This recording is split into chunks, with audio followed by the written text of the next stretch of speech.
Hello, students! Olá, galerinha! A gente está aqui para mais uma videoaula. O tema da aula de hoje é Suffix and Prefix, tá? É um conteúdo que vocês vão encontrar no material de vocês e a gente vai tentar mostrar para vocês como são usados, né, esses sufixos e prefixos na língua estrangeira, ok? Let's go! Então, qual é a definição para prefixos e sufixos, né? Os idiomas, eles são formados por muitas palavras de origens diferentes e em grande parte delas são apenas derivações ou combinações de palavras já existentes, tá? Algumas dessas derivações são feitas por prefixos e sufixos em inglês. Eles são responsáveis por adicionar ou alterar o significado de uma palavra. Aprender inglês envolve não só o conhecimento das estruturas gramaticais, mas também a extensão do seu vocabulário. É uma estratégia eficiente para aumentá-lo e aprender a reconhecer certos padrões de prefixos e sufixos, para descobrir o significado e a função dessas palavras em um contexto geral. Resumindo, em inglês, a gente, como em português, né, a gente tem aquelas palavras base e tem os sufixos e prefixos que são pedacinhos que a gente acumula, né, aglomera nessas palavras para formar uma nova palavra. Então, de repente, de um substantivo surge um verbo, de um substantivo surge um adjetivo, de acordo com o sufixo ou prefixo que for de encontro na língua inglesa, ok? Prefixo. Então, a gente vai dividir em dois tópicos, os prefixos e sufixos. O prefixo é a parte que vem antes da palavra em si. Então, tem a palavra base e o prefixo vem antes. No inglês, existem diversos deles, alguns com um significado particular e outros com um significado compartilhado. Vamos ver o que cada um deles faz com as palavras. Então, eu tenho o primeiro prefixo, anti, ele tem o sentido de contra. Então, antivirus, antibiotic e antidote, que é o antídoto, antibiótico, antivírus. Tem o prefixo bi, que dá a ideia de duplicação. Bilateral, biconvex, bicycle, dá a ideia de duplicação, ok? De, esse prefixo é oposto, é o oposto de. Devacuation. Desculpa, eu li a palavra errada. Deactivation, desativação. Defectinated, descafeinado. Desalinize, desalinizar. O dis é o oposto de e não o contrário, tá? Dislike, disable, disproof. Então, eu tenho o de oposto, né, que é o contrário, e o oposto de não contrário, ok? O ex, esse prefixo ex, é passado, antigo, anterior, é o que a gente já usa em português também. Ex-boyfriend, ex-husband, ex-wife, tá?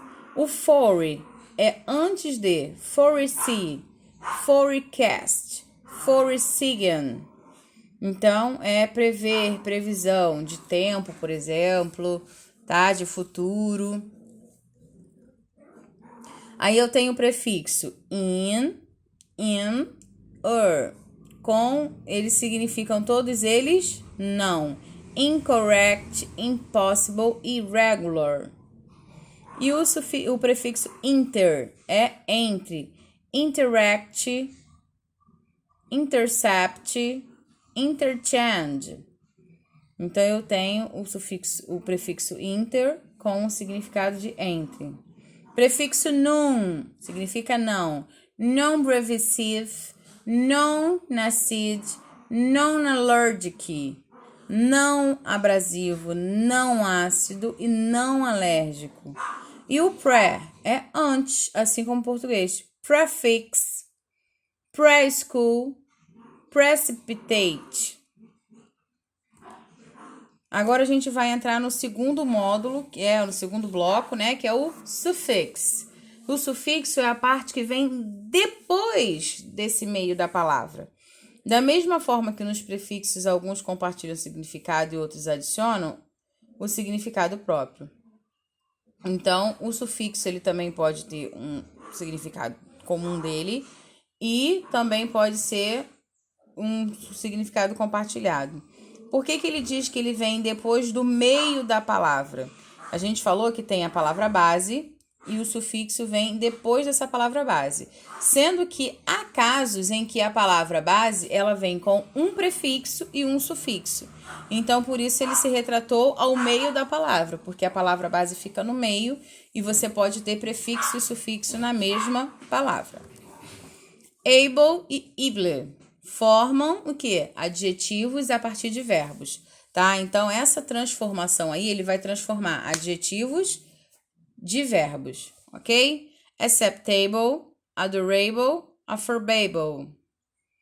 Est é o mais que, ele tem esse sentido. Então, biggest é o maior, fastest, mais rápido, hottest, mais quente. Então, esse sufixo est é o mais que.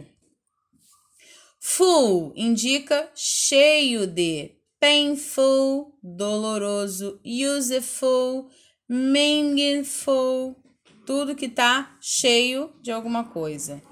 Ion, tion, action, iction indica o processo de action, ação, construction, construção, observation, observação. Então, é o processo de ação, processo de construção e assim sucessivamente. Sufixo it, ti e nes formam substantivos abstratos a partir de adjetivos. Activity, infinity, happiness. E o li formam advérbios readily, quickly, certainly, dificilmente, rapidamente, certamente. Então, as palavrinhas têm o sufixo li. Hold ship formam substantivos abstratos. Childerwood, leadership, brotherhood. Então, eles formam substantivos abstratos. E o sufixo ed, né? É o do passado dos verbos irregulares. Walked, played, looked, watched, planned. Então, toda vez que eu vejo esse sufixo ed, eu já sei que é porque os verbos estão no tempo passado, simple past. E por último, eu tenho o sufixo an, que forma adjetivos a partir de substantivos e também pode formar verbos a partir de adjetivos. Então, eu tenho gold, golden, dourado, short, shorten, encurtar. Então, eu apresentei aqui para vocês os substantivos e os prefixos e sufixos, para vocês poderem ter noção do que são.